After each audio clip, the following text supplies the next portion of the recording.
নমস্কার বন্ধুরা, আমরা আজকের এই ভিডিওতে শ্রীকৃষ্ণের বলা ভগবদ গীতার 21টি বাণীর কথা জানব, যা আমরা শ্রীমদ্ ভগবদ গীতা থেকে শিখতে পারি। এই 21টি শিক্ষার কথা আমি আপনাকে একদম সহজ ভাষায় বোঝানোর চেষ্টা করব। তাই আগামী কিছু মিনিট এই ভিডিওটিতে বলা প্রত্যেকটি কথা আপনাকে মনোযোগ সহকারে শুনতে হবে।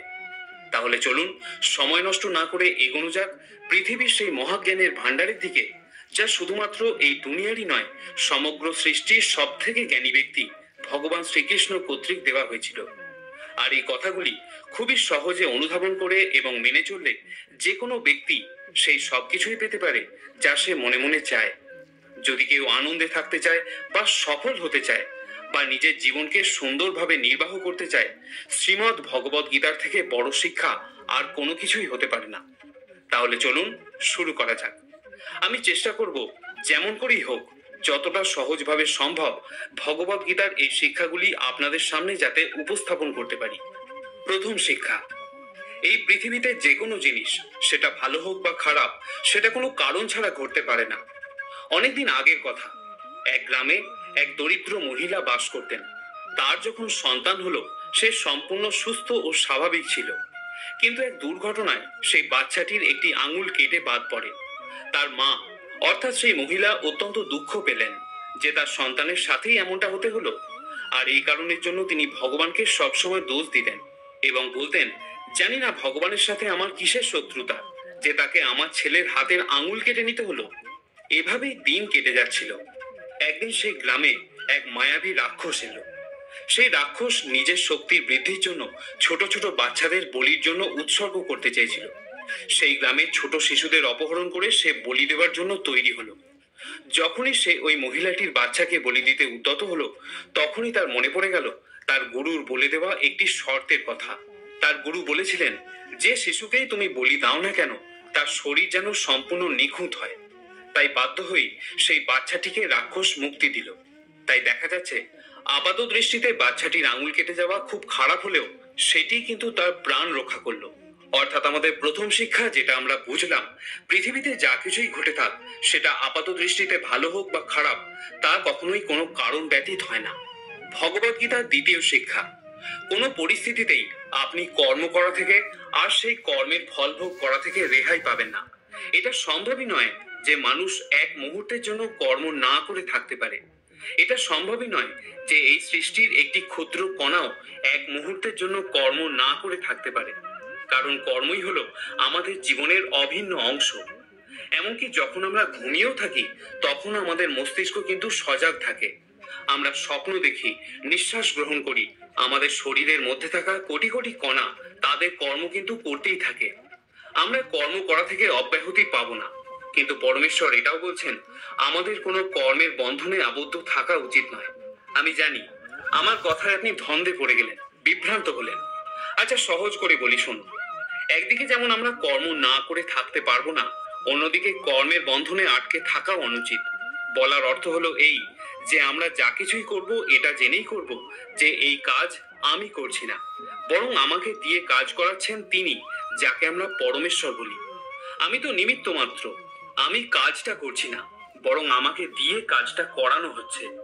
যখন আমাদের চিন্তা এই পর্যায়ে পৌঁছে যাবে, তখন আমরা দুঃখ কষ্ট থেকে মুক্তি পাবো।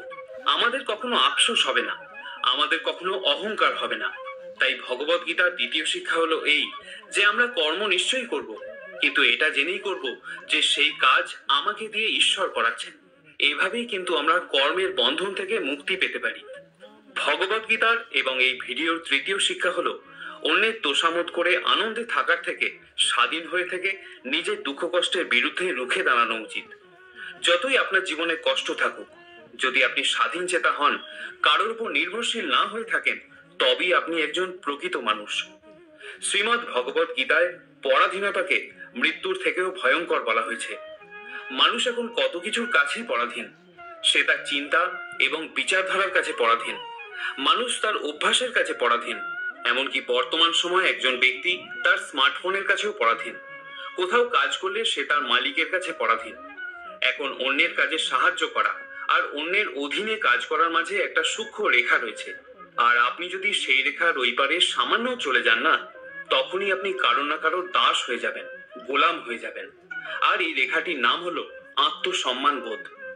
যখন কোনো মানুষ তার আত্মসম্মান বজায় রেখে কাজ করে তখনই সে স্বাধীন। কিন্তু যখনই সে কারোর সামনে এতটুকু ঝুঁকে পড়ে যে তার আত্মসম্মান বোধ কমতে শুরু করে, তখনই সে নানা রকম সমস্যা আর প্রতিবন্ধকতা দ্বারা আবদ্ধ হয়ে পড়ে। ধীরে ধীরে সে অন্যের দাস হয়ে যায়। তাই ভগবত গীতা থেকে আমরা শিখি যে অন্যের গোলাম হয়ে আনন্দ পাওয়ার থেকে স্বাধীন হয়ে নিজের বাধা বিপত্তির সাথে লড়াই করে জীবনযাপন করাই শ্রেয়। ভগবত গীতার চতুর্থ শিক্ষা, লোভ, ক্রোধ আর কাম এই তিন হলো নরকের দরজা। লোভ বা কোনো কিছু পাওয়ার ইচ্ছা। দেখুন, জীবনযাপন করার জন্য আমাদের একটা লক্ষ্য স্থির করতেই হয়। লক্ষ্য ছাড়া তো জীবনে চলা যায় না। আর লক্ষ্য পূরণের জন্য আমাদের মনে আকাঙ্ক্ষা থাকতেই হবে। কিন্তু যদি সেই আকাঙ্ক্ষা শুধুমাত্র নিজের মধ্যেই সীমিত থেকে যায়, আর যদি আপনার এই আকাঙ্ক্ষার কারণে অন্য কারোর ক্ষতি হবে কিনা এতে আপনি বিন্দুমাত্র বিচলিত না হন, তখনই সেই আকাঙ্ক্ষা আপনার অনেক দুঃখের কারণ হয়ে উঠবে। কারণ কখনো না কখনো তার পরিণতির সাথে আপনাকে লড়াই করতেই হবে। ক্রোধ বা রাগ, রাগের প্রসঙ্গে আর কি বা বলবো। আমাদের দুর্বলতার সব থেকে বড় প্রমাণ হলো এই রাগ। যে ব্যক্তি যত বেশি ক্রোধ প্রকাশ করেন তিনি তত বেশি দুর্বল। এটা মেনে নেওয়া যায় যে কারো ভালো করার জন্য আপনি রেগে যাওয়ার একটু অভিনয় করলেন, কিন্তু এটা কিরকম কথা যে রেগে গিয়ে আমরা যা ইচ্ছা তাই বলে দিলাম, চোখ লাল করে গলা ফুলিয়ে চিৎকার করলাম, নিজেই নিজের নিয়ন্ত্রণের বাইরে চলে গেলাম। তাই ভগবত গীতা থেকে আমরা শিখতে পারি যে ক্রোধকে নিয়ন্ত্রণের মধ্যে রাখতে হবে, এবং সেটা করলেই আমাদের জীবনযাত্রায় অনেক পরিবর্তন আসতে পারে। এবং আকাঙ্ক্ষা এমন হওয়া উচিত যেটাতে আমাদের এবং আমাদের পরিবারের বা আপনজনেরও উন্নতি সাধন হয়। সর্বোপরি সেই আকাঙ্ক্ষার কারণে অন্য কেউ যেন কষ্ট না পান। লোভ, আপনারা সোনার ডিম পাড়া মুরগির গল্পটা নিশ্চয়ই শুনেছেন। মুরগিটি প্রতিদিন একটা করে সোনার ডিম দিত, কিন্তু তার মালিক অতিরিক্ত লোভের বশবর্তী হয়ে ভাবলেন যে না জানি এর পেটে কত সোনার ডিম আছে, আর আমি একটা করে ডিম চাই না, আমার সব সোনার ডিম একসাথে চাই। আমি এখনই মুরগিটাকে হত্যা করে সব ডিম বের করে নেব। কিন্তু এর পরিণতি কি হলো? মুরগিটা মরে গেল, আর পরের দিন থেকে সোনার ডিম পাওয়া বন্ধ হয়ে গেল। বাসনা বা ডিজায়ার, রাগ বা অ্যাঙ্গার, আর লোভ বা গ্রিড, এই তিনকে এই জন্যই নরকের দরজা বলা হয়েছে।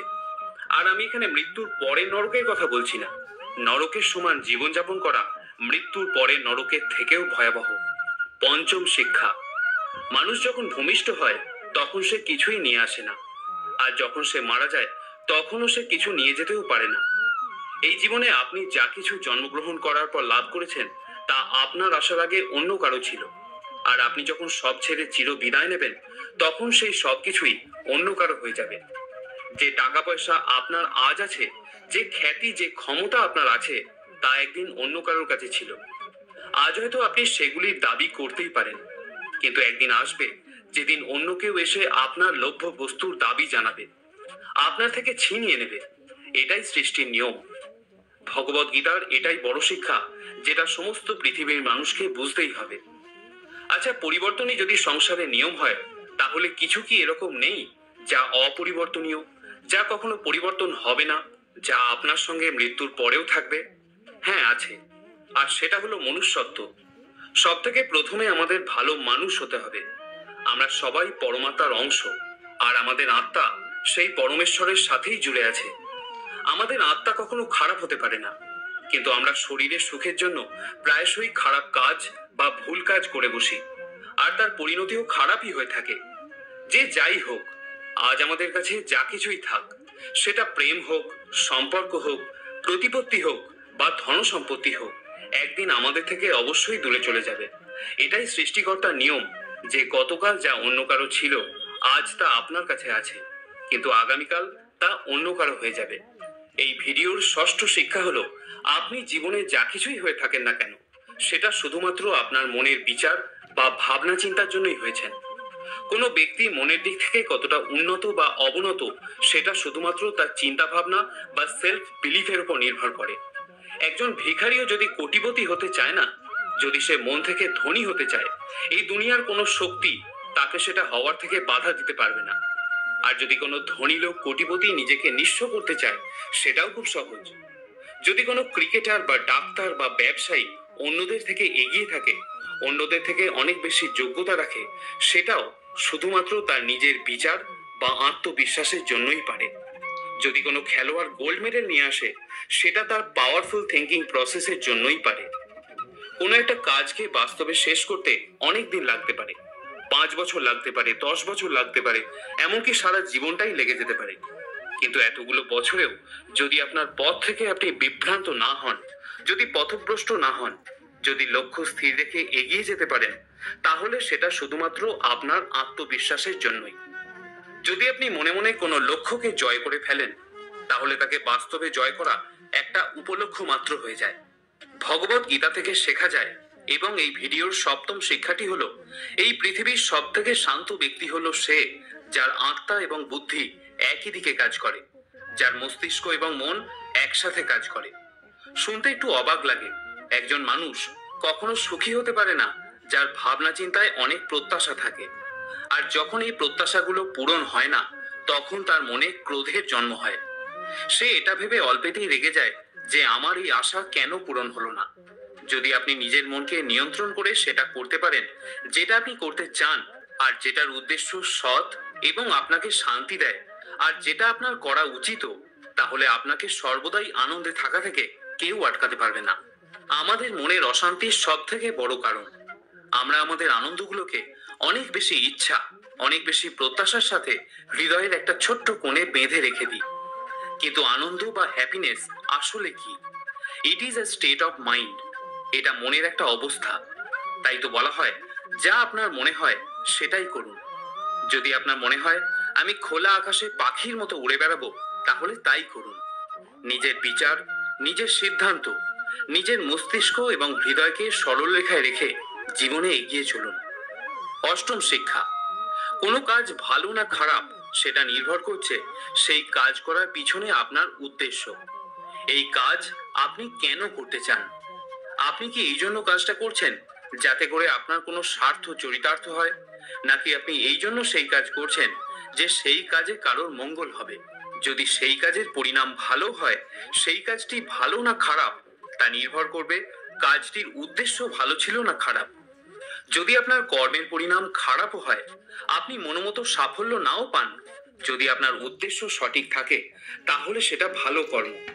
ভেবে দেখুন, মহাভারতের যুদ্ধে পাণ্ডবরা যুদ্ধ করেছিলেন, আবার কৌরবরাও যুদ্ধ করেছিলেন।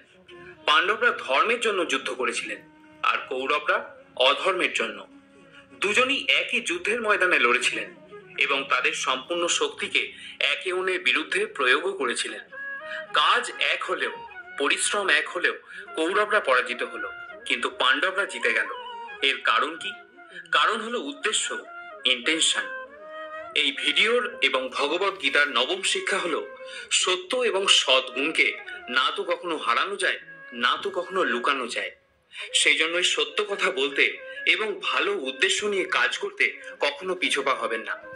এই বিষয়ে ভগবান নিজেও বলেন যে সত্য এবং সূর্যের কিরণকে বেশিক্ষণ লুকিয়ে রাখা যায় না, সত্য এবং চন্দ্রের জ্যোৎস্নাকে বেশিক্ষণ আড়ালে রাখা যায় না। একটা সময়ের পরে তাকে সবার সম্মুখে আসতেই হবে। আপনিও তাদেরকে সামনে আসা থেকে আটকাতে পারবেন না। তাই আজ যদি আপনি এমন কাজ করছেন যেটা ভুল, যার উদ্দেশ্য খারাপ, যার মধ্যে মিথ্যা লুকিয়ে আছে, ছলনা লুকিয়ে আছে, আপনার উচিত সেই কাজকে আজই ছেড়ে দেওয়া।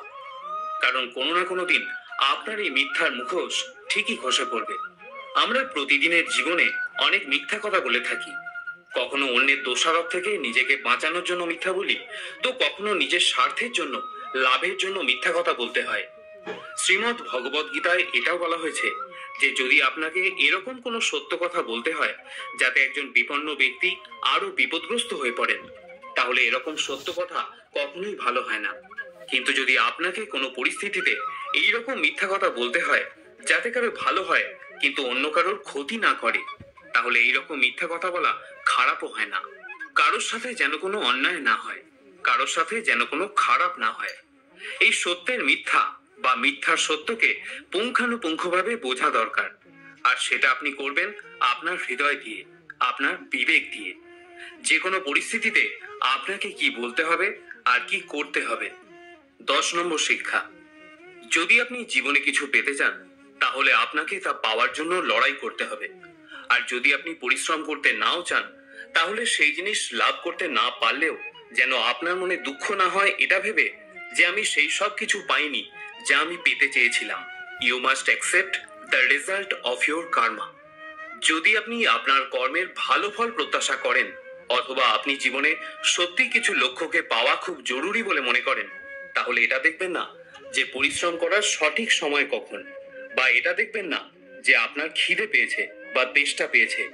আপনি এটা দেখবেন না যে আপনার ঘুম পাচ্ছে বা গরম লাগছে বা ঠান্ডা লাগছে। যদি আপনি জীবনে কিছু পেতে চান বা কোনো লক্ষ্য আপনার জন্য খুব ইম্পর্ট্যান্ট হয়, তাহলে আপনাকে লড়াই করতে হবে, পরিশ্রম করতে হবে। আর যদি আপনি পরিশ্রম করতে না চান, খাটতে না চান, তাহলে আপনার মধ্যে এটুকু সহ্য করতে পারার ক্ষমতা থাকা বাঞ্ছনীয়। যেটুকুই জীবনে পান সেটা খুব অল্প হতে পারে, কিছু নাও হতে পারে। যত খারাপই হোক, আপনার সাথে অন্যায় হোক, আপনার মধ্যে সেটাকে মেনে নেওয়ার সহ্য শক্তি থাকা চাই, যাতে এই দুঃখটাকে আপনি সইতে পারেন। কারণ এটা আপনার লাইফ, আপনার ড্রিম, আপনার পরিশ্রম। যার পরিশ্রম করার কথা সে সেটা ঠিক মতো করেই সুখ ভোগ করছে। আর যে ব্যক্তি জেগে জেগে স্বপ্ন দেখে, তার স্বপ্ন আজও একই রকম থেকে গেছে যেটা প্রথমে ছিল, যখন সে তার স্বপ্ন দেখতে শুরু করেছিল। তাই আপনাকে খাটতে হবে, আপনাকে পরিশ্রম করতে হবে। 11 নম্বর শিক্ষা।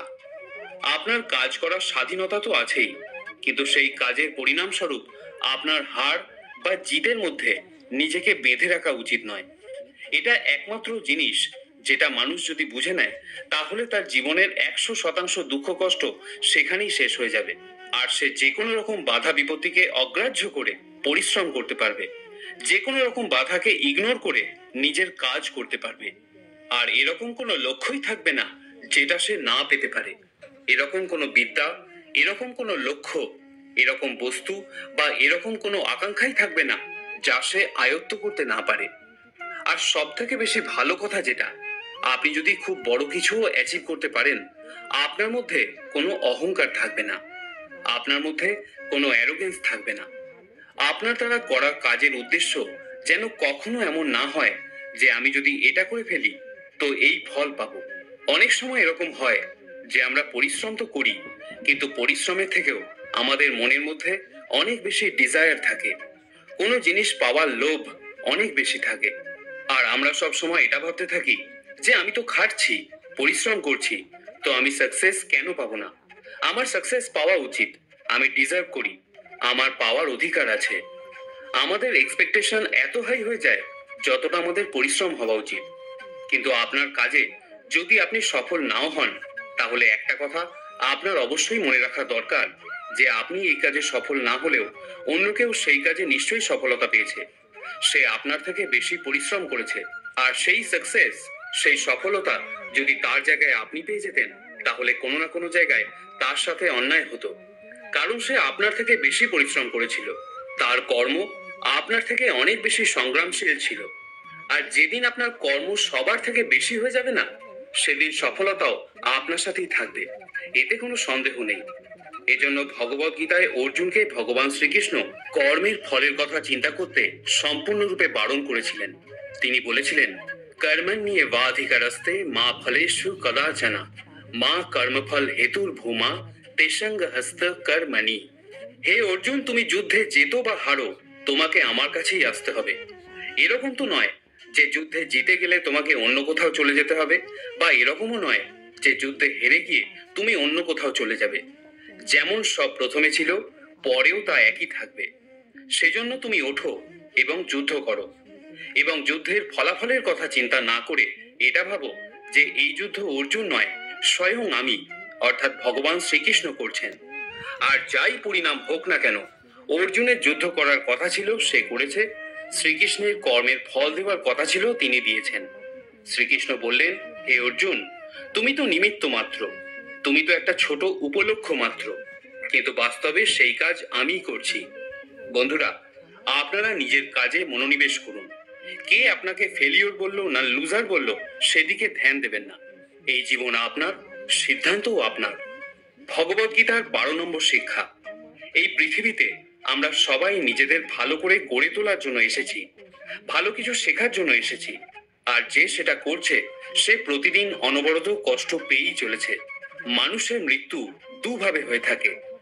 এক তো যখন তার শরীরের বয়স হয়ে যায়, শরীরে রক্তের প্রবাহ বন্ধ হয়ে যায়, তখন তার হৃৎপিণ্ড কাজ করা বন্ধ করে দেয় এবং তখন তার শরীরেরও মৃত্যু হয়ে যায়। এটা আমরা সবাই জানি। আর দ্বিতীয় মৃত্যু মানুষের কখন হয়? দ্বিতীয়বার কখন মানুষ মারা যায়? যখন সে মন থেকে হেরে যায় আর নিজের মনে এটা ভেবে নেয় যে এই কাজ আমার দ্বারা হবে না, এই কাজ আমার অসাধ্য।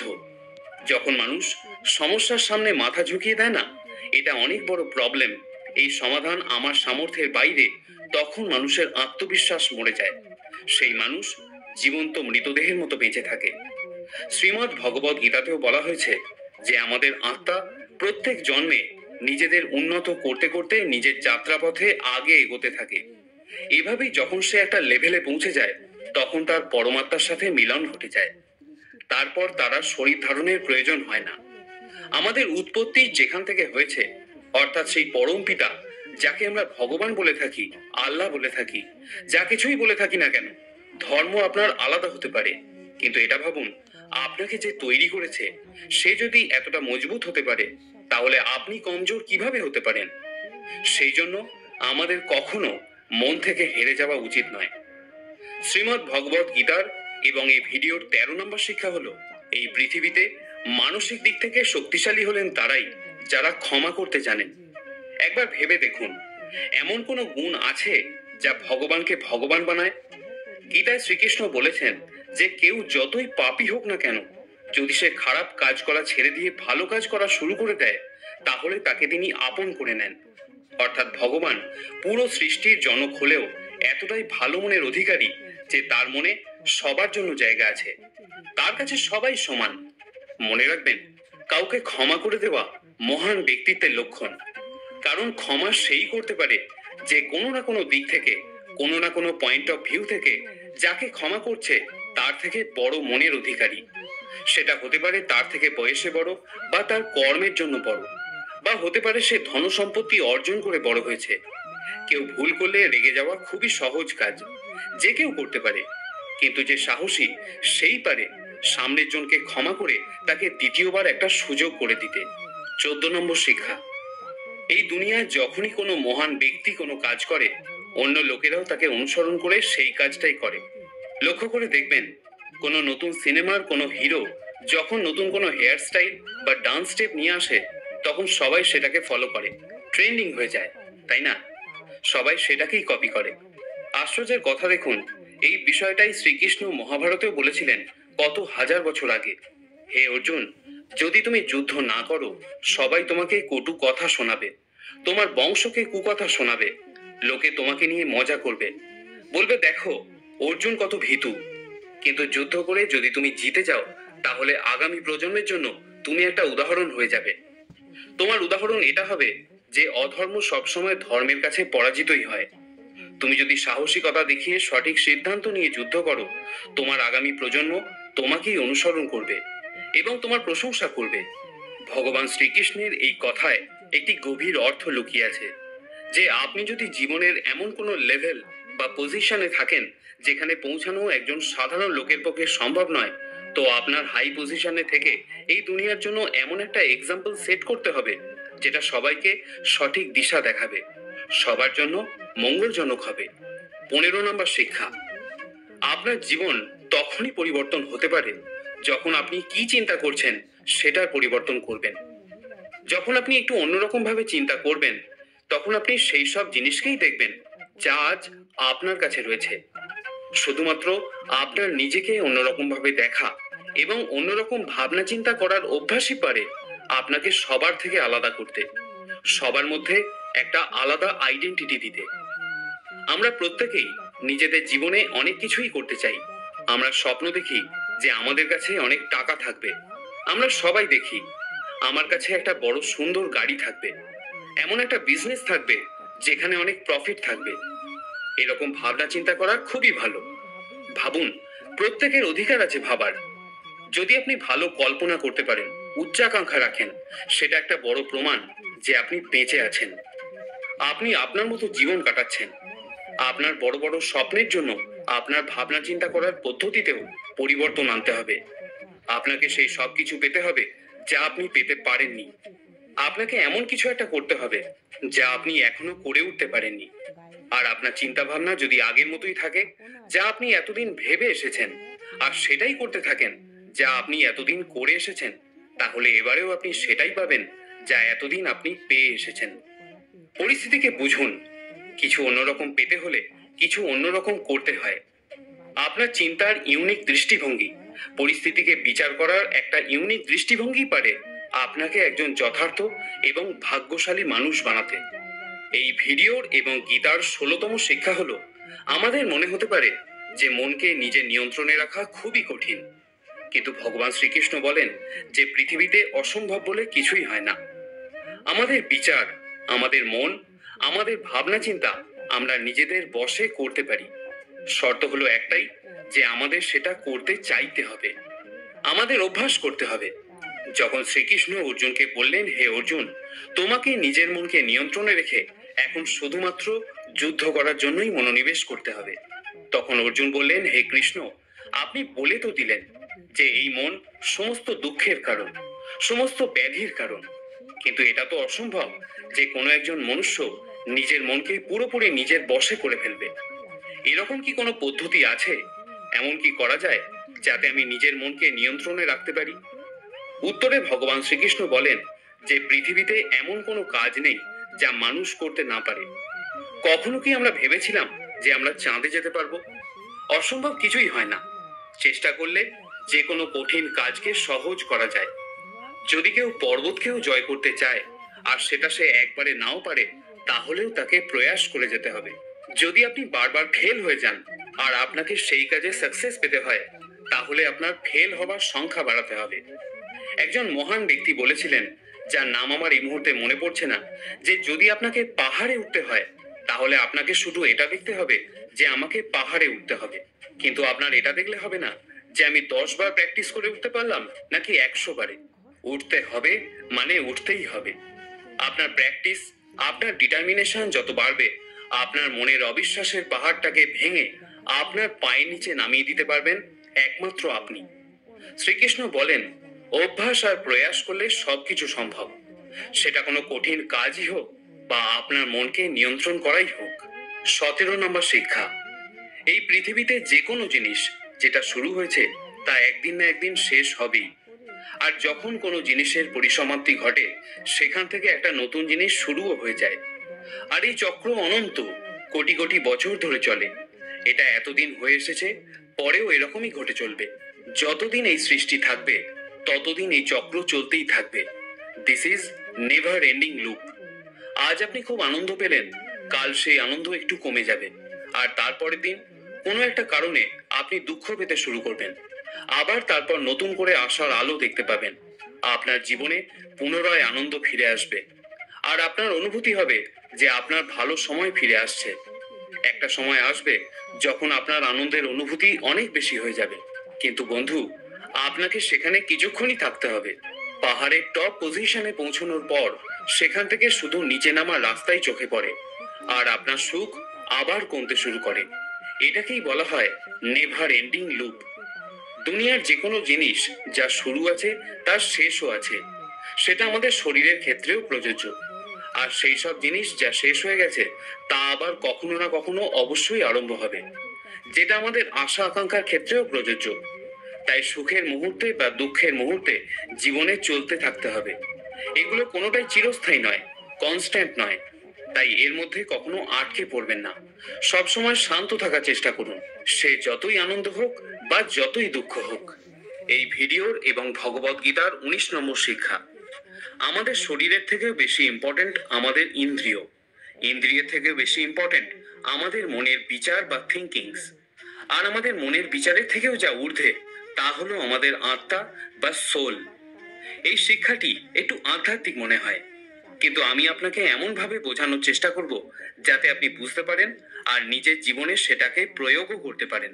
শ্রীকৃষ্ণ ভগবদ গীতায় বলেছেন, আমাদের শরীর এমন এক জিনিস যা শুধু নিজের কথা ভাবে আর নিজের ইন্দ্রিয় তৃপ্তির কথা ভাবে, তাই তার লেভেল সব থেকে নিচে থাকে। তার উপরে ওঠার পর কোনো একজন ব্যক্তি অন্য চিন্তা ভাবনা করার অবকাশ পায়। এক্ষেত্রে চান্স থাকে যে সে এমন একটা কিছু ভাবুক বা করুক যেখান থেকে তার জীবন পুরোপুরি বদলে যেতে পারে। আর যে নিজের বিচার বুদ্ধির লেভেলের ওপরে উঠে ইন্টেলিজেন্সের লেভেলে পৌঁছে যায়, তখন সেই ইন্টেলিজেন্সকে কাজে লাগিয়ে সে নিজের থটস, নিজের ডিজায়ার, চাওয়া পাওয়াকে কন্ট্রোল করতে পারে, নিজের শরীরকে নিয়ন্ত্রণ করতে পারে। আর যে আধ্যাত্মিক স্তরে উঠে যায়, যেমন শ্রীকৃষ্ণ বলেছেন, কর্ম তো করুন, কিন্তু এটা ভেবে নয় যে আপনি করছেন। ভাবুন ভগবান আপনাকে দিয়ে করাচ্ছেন। তো আপনি যদি এরকম ভাবতে শুরু করে দেন, তাহলে আপনি চিন্তার সেই স্তরে পৌঁছে যাবেন যেখানে ভগবানকে লাভ করা যায়। 20 নম্বর শিক্ষা, সুখে থাকা বা দুঃখে থাকা আপনার মনের একটা অনুভূতি মাত্র, তার বাইরে জগতের সাথে কোনো সম্পর্কই নেই। Being happy or being sad, they both are your choice. এই দুঃখ এবং সুখ আপনি ভেবে নিন দুটো কুয়োর মতো। আপনি ডিসাইড করুন আপনি কোন কুয়োতে থাকতে চান। যদি আপনি আনন্দ দিয়ে পরিপূর্ণ কুয়োটিতে থাকতে চান, তাহলে কেউ আপনাকে সেখান থেকে তাড়িয়ে দেওয়ার হাজার চেষ্টা করুক না কেন, আপনাকে দুঃখ দেওয়ার যত চেষ্টাই করুক না কেন, এটা আপনার উপর নির্ভর করে আপনি সুখের কুয়োটি থেকে বেরোতে চান নাকি চান না। Same thing also applies in sadness. আপনি যদি মনস্থির করে ফেলেন যে আমাকে তো দুঃখেই থাকতে হবে, আর দুঃখের অতল গহ্বরের কুয়ো থেকে আপনি বেরোতেই না চান, তাহলে দুনিয়ার সব থেকে বড় সুখও আপনাকে আনন্দিত করতে পারবে না। সুখে থাকা বা দুঃখে থাকা আপনার চয়েস। সিদ্ধান্ত সম্পূর্ণ আপনার যে আপনি কেমন থাকতে চান। 20 নম্বর শিক্ষা, এই দুনিয়ার সব থেকে বড় শত্রু হলো আমাদের মন। যদি আমরা নিজেদের মনকে বশে রাখতে না পারি, তাহলে কি হবে? একবার ভেবে দেখুন তো, সবাই একই রকম পরিশ্রম করতে পারে না কেন? সবাই সুখে থাকতে পারে না কেন? সফল কেন হয় না? কারণ সবাই তার মনকে নিয়ন্ত্রণে রাখতে পারে না। এই মন আমাদের সব থেকে বড় শত্রু, যদি আমরা একে নিয়ন্ত্রণ করতে না পারি। এটা এমন এক পাখি যাকে খাঁচায় বন্দি করতে আমাদের কাল ঘাম ছুটে যায়। কিন্তু যদি আমরা চাই, আমরা আমাদের মনকে সব থেকে বড় বন্ধুতে পরিণত করতে পারি। আমাদের মনকে নিয়ন্ত্রণ করে আমরা সেই সব কাজকে আরো ভালোভাবে কমপ্লিট করতে পারি যেগুলো করতে আমাদের ভালো লাগে না, কিন্তু যেগুলো করা অত্যন্ত জরুরি। হ্যাঁ বন্ধুরা, ঠিকই ধরেছেন, আমি আত্মনিয়ন্ত্রণ বা সেলফ ডিসিপ্লিনের কথা বলছি। যদি আমরা সেলফ ডিসিপ্লিন থাকি, তাহলে আমরা এই দুনিয়ার সবকিছু পেতে পারি। এই ভিডিওর অন্তিম এবং 21 নম্বর শিক্ষা, আমাদের জীবন না তো অতীতে আছে আর না তো ভবিষ্যতে আছে। আমাদের জীবন আছে এই বর্তমানে, যখন আমরা এই জীবন কাটাচ্ছি। এটাই হলো বর্তমান।